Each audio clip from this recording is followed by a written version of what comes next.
Welcome to HR Priya channel. இன்னைக்கு அருமையான நார்த்தங்காய் ஊறுகாய் செஞ்சிடலாமா? இந்த ஊறுகாய் சாதத்தில் போட்டு சாப்பிட ரொம்ப சுவையாக இருக்கும். சாதத்தில் போட்டு பிசைஞ்சு சாப்பிடவும் நல்லாயிருக்கும். நெய் சாதம், தயிர் சாதம், சாம்பார் சாதம் எல்லாத்துக்கும் இந்த நார்த்தங்காய் ஊறுகாய் மட்டும் இருந்தால் போதும். சுவை அப்படியாப்பட்ட சுவையாக இருக்குமா? நார்த்தங்காவை அவிச்சு வச்சுருக்கேம்மா, உப்பு போட்டு அவிச்சு வச்சுருக்கேன். இப்போ இதை நறுக்கிக்கலாம். அதுக்கு 100 கிராமு புளி ஊற வச்சு வச்சுருக்கேன். இது புளி ஊறுகாய்மா, புளி போட்டால் தான் நல்லாயிருக்கும். மிளகுத்தூள், ஜீரகத்தூள், மஞ்சத்தூள், பெருங்காயத்தூள், மிளகாய்த்தூள், வெந்தயம், கருவேப்பிலை எல்லாம் இருக்குது. கடுகு, ஒரு 10 மிளகாயை வரமிளகாவை செல்லி ப்ளஸ் செஞ்சு வச்சுருக்கேன். பூண்டு ஒரு 10 பல்லு நசுக்கி வச்சுருக்கிறேம்மா. இப்போ இந்த காயை கட் பண்ணிக்கலாம். உப்பு போட்டு நல்லா அவிச்சு வச்சுருங்க. இது பித்தத்துக்கு ரொம்ப நல்லது. பித்தம், டீ காஃபி குடிக்கிறவங்க ஒரு மாதத்துக்கு ஒருத்தரையாச்சும் நார்த்தங்காய் ஊறுகாய் செஞ்சு சாப்பிட்ணும். இதை கட் பண்ணிடலாம். இப்போ அடுப்பு ஆன் பண்ணிக்கலாம். புளியை கரைச்சி வச்சுட்டேன். இந்த ஊறுகாய் சாப்பிட நல்லாயிருக்கும். நல்லா சாப்பிட்லாம். சின்ன பிள்ளைங்க, பெரியவங்க எல்லாருமே சாப்பிட்லாம். பித்தத்துக்கு ரொம்ப நல்லது. வாந்தி, பித்தம், மயக்கத்துக்கெல்லாம் ரொம்ப. நார்த்தங்காய் மாதத்துக்கு ஒரு நடையாச்சும் ஒரு 2-3 காய் வாங்கி இந்த மாதிரி ஊறுகாய் போட்டு வச்சுக்கிங்க. நான் மண் சட்டியில் தான் போடுறேன் பாருங்கள்.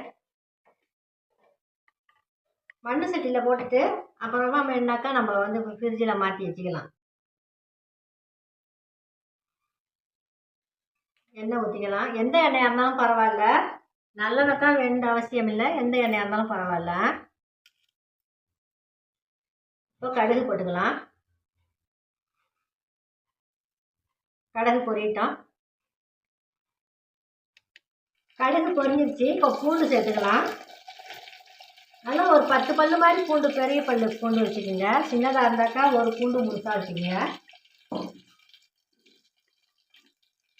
அதில் சில்லி ப்ளஸ் போட்டுடலாம்.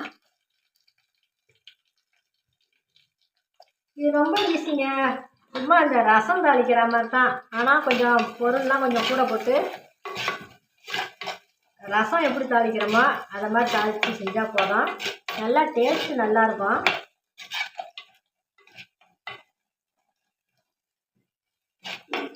நல்லா வாயுவெல்லாம் எடுத்து விட்றோம். உடம்புல வாயு தங்காது. பெருங்காயம், மஞ்சத்தூள், மிளகு, ஜீரகம், வெந்தயம், மிளகாத்தூள் எல்லாத்தையும் அதில் ஒன்றாவே சேர்த்துடலாம். ரொம்ப வதங்கன்ற அவசியம் இல்லை. கருகிடும். கொஞ்சம் திட்டமாக வதங்கினா போதும்.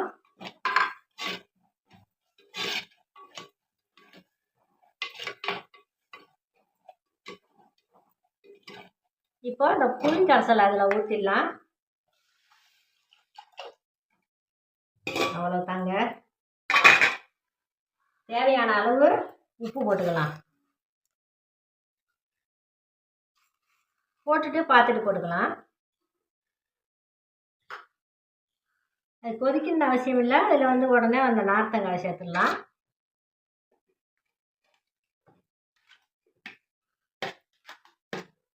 இதை வந்து வெள்ளை கட்டி இருந்தால் ஒரு 2 வெள்ளை கட்டி சேர்த்துக்கோங்க. இல்லைன்னாக்கா நாட்டு சர்க்கரை சேர்த்துக்கலாம். ஜீனியும் சேர்த்துக்கலாம். இல்லை சுகர் இருந்தாக்கா எதுவுமே சேர்க்க வேண்டியதில்லை. சும்மா நார்த்தங்காயோட சுவையிலேயே சாப்பிட்லாம். இது நல்லா கொதிக்கணுங்க. ஒரு 10-1/4 மணி நேரம் கொதிக்கணும். ஒரு நாளைக்கு 2 நாளைக்கு சாப்பாடெல்லாம் செஞ்சுட்டு அடுப்பில் 10 நிமிஷம் சிம்மில் வச்சு கொதிக்க விடுங்க. ஊறுகாய் ரெடி ஆகிடும். அவ்வளோதாங்க. ஊறுகாய் ரெடி ஆகிடுச்சு. இது நல்லா கொதிக்கணும். கொதித்தவொடனே காட்டுறேன். ஒரு 10 நிமிஷம் கொதிச்சிருச்சுங்க. இது நல்லா சுண்டுன 10 நிமிஷம் சென்ற கையோட வெல்லம் இருந்தால் வெல்லம் போட்டுக்குங்க, நாட்டு சர்க்கரை போட்டுக்கலாம். நான் இன்றைக்கி சீனி தான் போடுறேன். கசப்பாக இருந்தால் பசங்கள்லாம் சாப்பிடாதுவோ. சுகர் உள்ளவங்க எதுவுமே போட வேண்டியது, ஒரு 4 கரண்டி போதும். நல்லா இடிச்சுக்கிட்டு புளிப்பு உரப்பு எல்லாமே இருக்கும், காரம். இது நல்லா ஒரு 1/4 மணி நேரம் கொதிக்கிட்டோம். 15 நிமிஷம் இது கொதிச்சா தான் கொஞ்சம் வத்தம்.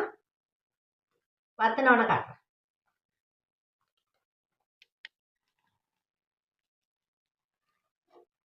இதில் வந்து சுகர் போட்டு 10 நிமிஷம் ஆயிடுச்சு. பாருங்க பாதி வத்திடுச்சு. இப்படியே கூட சாப்பிட்லாம். சுட சுட அப்படியே சாதத்துக்கு இதை போட்டு பிசைஞ்சு சாப்பிட்லாம். சாம்பார், வேறு கறி குழம்பு எதுவாக இருந்தாலும் சாப்பிட்லாம். சுடு கஞ்சி, பழைய கஞ்சி எல்லாத்துக்குமே சாப்பிட்லாம், தொட்டு சாப்பிட்லாம். இந்த வீடியோ பிடிச்சிருந்தா லைக் பண்ணுங்கள், ஷேர் பண்ணுங்கள், சப்ஸ்கிரைப் பண்ணுங்கள். இன்னொரு வீடியோவில் சந்திக்கிறேன். நன்றி, வணக்கம்.